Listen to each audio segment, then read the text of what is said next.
বছরের অন্য সময়গুলোতে রাত 4টার দিকে উঠে আসলে অনেকের পক্ষেই তাহাজ্জুদের সালাত আদায় করা সম্ভব হয়ে ওঠে না।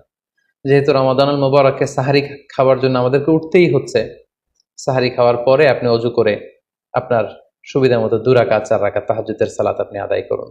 তাহাজ্জুদের সালাতে সিজদায় পড়ে আপনি আল্লাহ তাআলার কাছে আপনার মনের আকুতি আপনি তুলে ধরুন। এই মুহূর্তটাতে, তাহাজ্জুদের এই সময়টাতে আল্লাহ তাআলা প্রথম আকাশে মনোনিবেশ করে তিনি ডাকতে থাকেন, কার কি লাগবে, কার খাবারের দরকার আমার কাছে চাও, আমি খাবারের ব্যবস্থা করে দেব। কার রিজিকের দরকার, রিজিকের ব্যবস্থা করে দেব। কার সফলতা দরকার, আমি আল্লাহ তো সফলতা দেওয়ার মালিক, আমি সফলতার ব্যবস্থা করে দেব। যে মুহূর্তটুকুতে বা যে সময়ে আল্লাহ তাআলা আমাদেরকে দেওয়ার জন্য তিনি আমাদেরকে ডাকছেন, আমাদেরকে দেওয়ার জন্য তিনি বসে আছেন, প্রস্তুত, আহ্বান করছেন, কিন্তু আমরা সে আহ্বানে সাড়া দিচ্ছি না।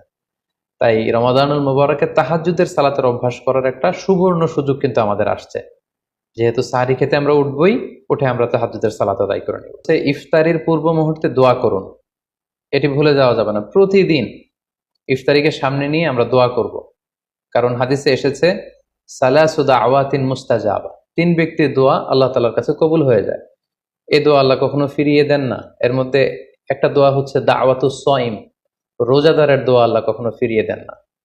দাওয়াতুস সাইমি মাকবুলা, এটা আল্লাহর কাছে কবুল হয়ে যায়। ঠিক ওই মুহূর্তটাতে আল্লাহ তাআলার সফট কর্নার খুব বেশি গ্রো করে, আল্লাহর রহমতের দরিয়ার মধ্যে একটা অভাবনীয় জোশ পড়ে যায়। আল্লাহ তাআলা এই দৃশ্যটাকে খুব দেখতে পছন্দ করে, যে বান্দা সামনে খাবার নিয়ে বসে আছে, শরবত নিয়ে, পানীয় নিয়ে বসে আছে, ক্ষুধায় তৃষ্ণায় সে জর্জরিত, সে চাইলেই সামনে থেকে নিয়ে মুখে তুলে খাবারটা খেতে পারে, কিন্তু সে আমার ভয়ে খাচ্ছে না। তখন আল্লাহ তাআলা এই দৃশ্যটা দেখতে বড্ড পছন্দ করেন। ঠিক এই মুহূর্তে আপনি যখন বুদ্ধি করে আল্লাহ তাআলার কাছে চাইতে শুরু করবেন, কায়মনো বাক্যে চোখের পানি ছেড়ে, আপনি চাইতে দেরি হবে, এই দোয়া আল্লাহ তাআলার কাছে কবুল হতে দেরি হবে না। তাই এই ভুলটি যেন আমরা না করি, এই বরকত যেন আমরা মিস না করি। প্রতিদিন খেয়াল করে, সম্মানিত দিনী ভাই এবং বোনেরা, খেয়াল করে ইফতারির পূর্ব মুহূর্তে দোয়া করুন। আপনার কি চাহিদা, আকুতি মিনতি আল্লাহর কাছে আছে, আপনি পেশ করুন।